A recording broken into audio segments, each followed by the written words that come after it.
Hi friends, ಅಭಿರುಚಿಗೆ ಸ್ವಾಗತ. ಇವತ್ತು ಈರುಳ್ಳಿಯಿಂದ ಒಂದು ಚಿಕನ್ ಮಾಡೋಣ ಅಂತಿದ್ದೀನಿ. ಸಣ್ಣ ಈರುಳ್ಳಿ ಒಂದು 100 ಗ್ರಾಮ್ ಅಷ್ಟು ಸಣ್ಣ ಈರುಳ್ಳಿ ತೊಗೊಂಡಿದ್ದೀನಿ. ಒಂದು ಗಡ್ಡೆ ಬೆಳ್ಳುಳ್ಳಿ ಹಾಕಿದ್ದೀನಿ. ಈರುಳ್ಳಿ ಒಂದು 50 ಗ್ರಾಮ್ ಅಂತ ಇಟ್ಕೊಳ್ಳಿ ಹಾಕಿದ್ದೀನಿ. ಸೋಂಪು ಸ್ವಲ್ಪ ಹಾಕಿದ್ದೀನಿ.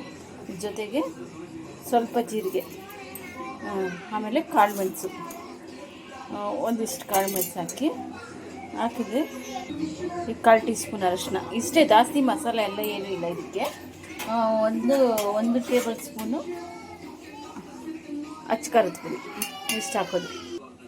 ಸ್ವಲ್ಪ ಉಪ್ಪು ಇಷ್ಟು ಹಾಕ್ಕೊಂಡು ಸ್ವಲ್ಪ ನೀರು ಹಾಕ್ಕೊಂಡು ನೈಸಾಗಿ ರುಬ್ಕೊಂಬರ್ಬೇಕು. ನೈಸಾಗಿ ರುಬ್ಕೊಂಡಿದ್ದೀನಿ. ಈಗ ಚಿಕನ್ ಜೊತೆಗೆ ಹಾಕಿ ಸ್ವಲ್ಪ ಮಿಕ್ಸ್ ಮಾಡಿ ಒಂದು 10 ನಿಮಿಷ ರೆಸ್ಟ್ ಮಾಡೋಕ್ಕೆ ಬಿಡೋಣ. ನೋಡಿ, ಮಿಕ್ಸ್ ಮಾಡಿದ್ದೀನಿ. ಈಗ ಮಿಕ್ಸ್ ಮಾಡ್ತೀನಿ.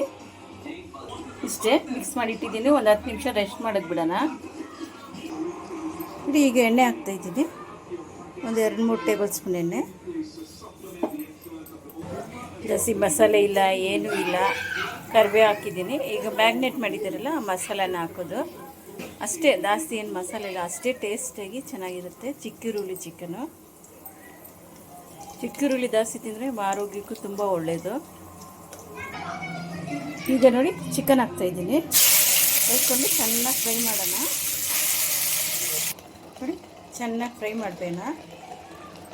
ಈಗ ಫ್ರೈ ಆಗಿದೆ. ಒಂದು ಸ್ವಲ್ಪ ನೀರು ಹಾಕಿ ಒಂದು 2 ವಿಸಿಲ್, ಜಾಸ್ತಿ ಏನು ಬೇಡ, ಒಂದು 2 ವಿಸಿಲ್ ಇಷ್ಟು ನೀರು ಹಾಕಿದ್ದೀನಿ, ಅಷ್ಟೇ ಸಾಕು. ಒಂದು 2 ವಿಸಿಲ್ ಕೂಗ್ಸೋಣ. ತೆಗಿತಾ ಇದ್ದೀನಿ. ನೋಡಿ, ಜಾಸ್ತಿ ಮಸಾಲೆ ಇಲ್ಲ, ಏನೂ ಇಲ್ಲ, ಅಷ್ಟೇ ಟೇಸ್ಟಾಗಿ ಚಪಾತಿ, ದೋಸೆ ಎಲ್ಲ ಅಂದರೆ ರೈಸ್ಗೆಲ್ಲ ತುಂಬ ಚೆನ್ನಾಗಿ ರುಚಿಯಾಗಿ ಚೆನ್ನಾಗಿರುತ್ತೆ. ನೀವು ಒಂದ್ಸರಿ ಟ್ರೈ ಮಾಡಿ, ಲೈಕ್ ಮಾಡಿ, ಶೇರ್ ಮಾಡಿ, ಸಬ್ಸ್ಕ್ರೈಬ್ ಮಾಡಿ.